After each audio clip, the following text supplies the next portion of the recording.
মধ্যরাতে ওমরা হজ কমপ্লিট করে আমরা চলে গিয়েছিলাম জিয়ারাতে।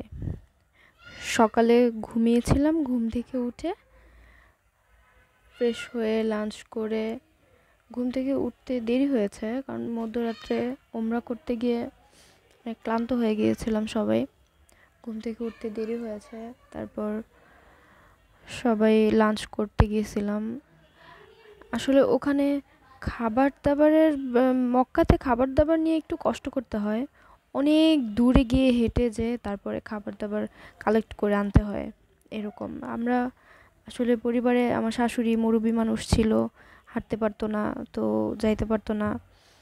তো যে কারণে আমরা মহিলা মানুষরা, মানে আমি, আমার যা, আমার শাশুড়ি, 2টা বাচ্চা ছিল আমার জায়ের, আমরা যাইনি।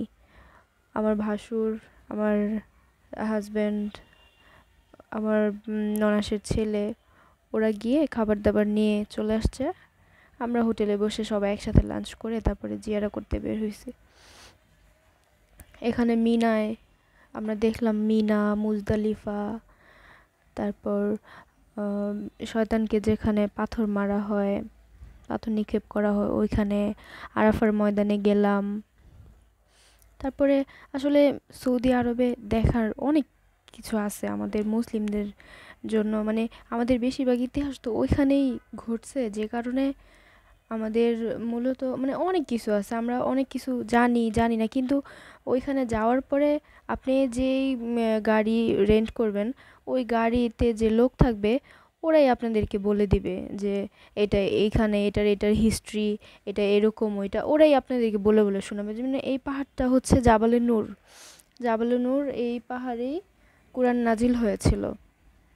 এই যে আমার হাজব্যান্ড আর আমার ননাসের ছেলে 2জন খুব বন্ধুসুলভ, আর আমার উনি তো টাক হয়ে গিয়েছে।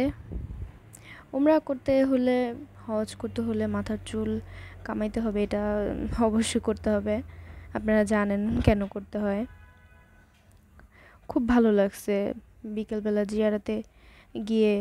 তারপর যতগুলা মসজিদ সামনে আমরা পাইছি সবগুলোতে আমরা নামাজ পড়ছি। তারপর নামাজ পড়ে তারপর ওইখান থেকে আসার সময়, ওখান থেকে আসার সময়ও যা যা মানে যেই কতগুলো হিস্ট্রিক্যাল প্লেস পড়ছে ওগুলো সব আমরা দেখে আসছি।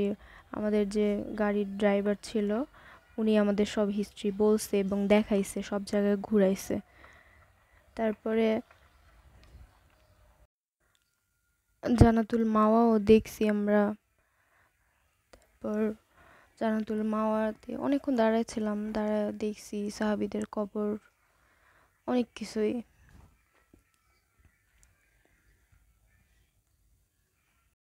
আসলে ওখানে গেলে এত ভালো লাগে, আপনারা মানে ওখানে গেলে আর আসতে চাইবেন না।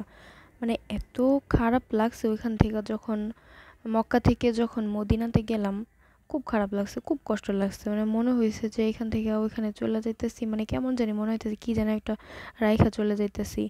খুব খারাপ লাগে আসলে। মানে বইলা বোঝানোর মতো না, যখন মানে যে যাবে সেই বুঝবে ওই ফিলিংসটা কি, কিরকম লাগে আসলে।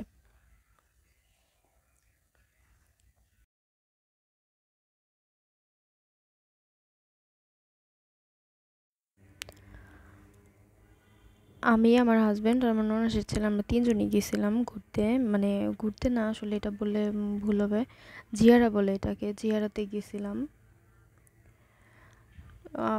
আমার শাশুড়ি অসুস্থ হয়ে গেছিল একটু, মানে সারা রাত ওমরা করার পর আমরা আসলে মধ্যরাত্রে ওমরা ওমরা করছি। যারা যায় তারা জানে আসলে মধ্যরাত্রে ওমরা করাটাই ভালো বেশি। তারপরে মানে সব সময় করা যায় ভালো, কিন্তু মানে মধ্যরাত্রে একটা ভালো ইয়া হয়, মানে নিজেদের জন্য একটা ধ্যান থাকে আল্লাহর উপরে, আবার তাহাজ্জুদের সময়টা থাকে। তারপরে আবার হলো এই আর কি, একবারে ফজর নামাজ পড়া ওইখানে। আসলে আমার ভাসুর তো আগে থেকেই থাকে, আমার ভাসুর, আমার ননাসের ছেলেরা, ওরা আসলে জানে মানে কোন জায়গায় কি আছে, কোন জায়গায় কি কেমন, কোন সময়ে করলে ভালো, কোন সময় যাইতে হয়, ওরা আসলে সব কিছুই জানে, যে কারণে আমাদের বেশি সমস্যায় পড়তে হয় নাই। আর এই যে মিনা, মুজদালিফা, তারপরে আরাফার ময়দান, এগুলা আসলে এখন মানে এগুলার মধ্যে আরাফার ময়দানের কাছে যাইতে পারছি হাইটা, গাড়ি থেকে নেমে আমাদের প্রত্যেক জায়গায় জায়গায় নামতে বলছে, নামছি, আমরা দেখছি, ইয়া করছি। তো ওই যে আরাফা, মিনা যে ওইখানে আসলে ঢুকতে দেয় না এখন। ওমরার সময় এগুলা কিছুই খোলা থাকে না, বড় হজের সময় এগুলা খুলে দেয়। ওই সময় আর কি এগুলার মধ্যে থাকে মানুষ, খুলে দেয়। এগুলার মধ্যে তো মানে কাজ থাকে, একটার পর একটা ধাপে ধাপে কাজ থাকে। বড় হজের অনেক কাজ আছে ধাপে ধাপে, অনেক দিন লাগে। যে দুইজন ব্যক্তি টায়ার্ড হয়ে গেছে, মানে পাহাড়ে উঠতে চাইছিল কিন্তু পারে নাই। আবার হইলো সময় ছিল না, আমাদের সময় অনেক কম ছিল, কারণ আমরা আবার আজকে রাত্রেই আবার রওনা দিব মদিনার উদ্দেশ্যে। মক্কা থেকে মদিনাতে যাইতে নাকি 8 ঘন্টা লাগে।